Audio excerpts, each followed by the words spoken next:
De droite comme de gauche, pour une fois, ils sont tous d'accord. Benoît Hamon, François Fillon, Emmanuel Macron, Marine Le Pen et Jean-Luc Mélenchon, tous veulent la protéger.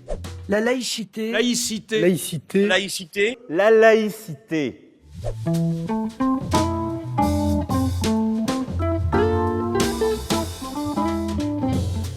Une récente étude du Cevipof Le Monde a interrogé 18 000 Français. Parmi les questions, il y avait celle-ci. Qu'est-ce que le mot laïcité vous évoque ?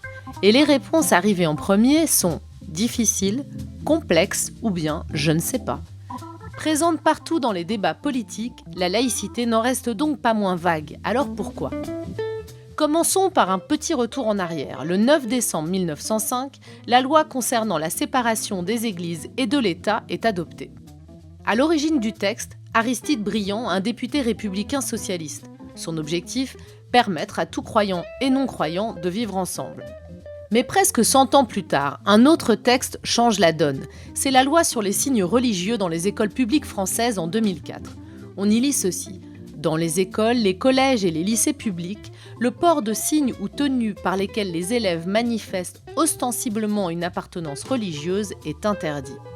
C'est un changement majeur. La laïcité se définit désormais négativement. Ce n'est plus une liberté positive, permettre à tout le monde d'exercer son culte, mais une liberté restrictive, interdire l'expression d'une appartenance religieuse dans certains lieux. Et c'est parce qu'il y a eu ce changement de perception que le mot laïcité se retrouve aujourd'hui dans toutes les bouches.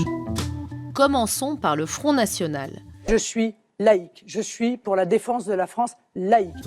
Profitant de cette nouvelle vision restrictive de la laïcité, le parti frontiste décale son champ d'application vers l'islam et l'oppose à une religion légitime, le catholicisme.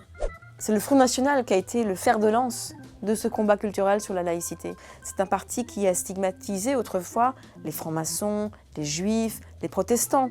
Donc il y a une vision extrêmement restrictive de la spiritualité légitime. Dans le même discours, parfois de même paragraphe, elle va dire les valeurs de la France, c'est l'égalité, la liberté, la laïcité, et nous sommes une civilisation chrétienne. Et Marine Le Pen veut même aller plus loin. Je suis pour que la loi de 2004 soit élargie à l'ensemble de l'espace public.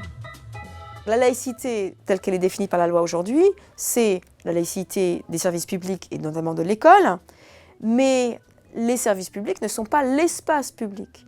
Or, Marine Le Pen, ce qu'elle défend, c'est une vision de la laïcité où on ne peut pas prendre le bus ou aller à l'école ou aller au travail avec tout signe religieux. Du côté des Républicains, François Fillon profite lui aussi de cette nouvelle définition de la laïcité. Marchant dans les pas de Nicolas Sarkozy, L'instituteur ne pourra jamais remplacer le pasteur ou le curé. Il associe lui aussi chrétienté et laïcité. Cessons donc de faire croire qu'il faut durcir les règles de la laïcité alors que seule la poussée intégriste qui enflamme le monde musulman est une menace pour notre société. Donc finalement, François Fillon a en fait une laïcité encore plus spécialisée parce qu'il est très clair là-dessus, très honnête, en disant la laïcité, il faut la renforcer pour l'islam. Finalement, ça pose un problème juridique parce qu'on ne peut pas faire une législation que pour une seule religion, mais dans ses discours et dans ses blogs, il est très clair, l'islam n'a pas fait son travail d'adaptation au cadre démocratique. C'est pourquoi je veux imposer aux musulmans de France les règles communes qu'ont acceptées souvent après de longs combats les chrétiens et les juifs. Ce nouvel usage de la laïcité explique aussi les débats au sein même de la gauche. D'un côté, les partisans d'une laïcité restrictive version 2004, de l'autre, ceux qui se réclament de la loi de 1905. Et ce clivage s'est particulièrement vu pendant les primaires. D'un côté, Manuel Valls, par exemple. J'ai voté les lois de 2004 sur l'interdiction des signes religieux à l'école. J'ai voté la loi sur l'interdiction du voile intégral dans l'espace public. Nous étions peu nombreux. De l'autre, Benoît Hamon. La loi de 1905, toute la loi de 1905, rien que la loi de 1905. Ou encore Emmanuel Macron et Jean-Luc Mélenchon. Chacun est libre et doit être libre partout, de croire ou de ne pas croire. La religion chez elle, l'État chez lui. Voilà, il n'y aurait pas de règle plus simple que ça. La polémique sur le burkini de l'été 2016 est l'exemple parfait de cette opposition. Fallait-il l'interdire ou au contraire l'autoriser ? Dans les deux cas, cela pouvait se faire au nom de la laïcité.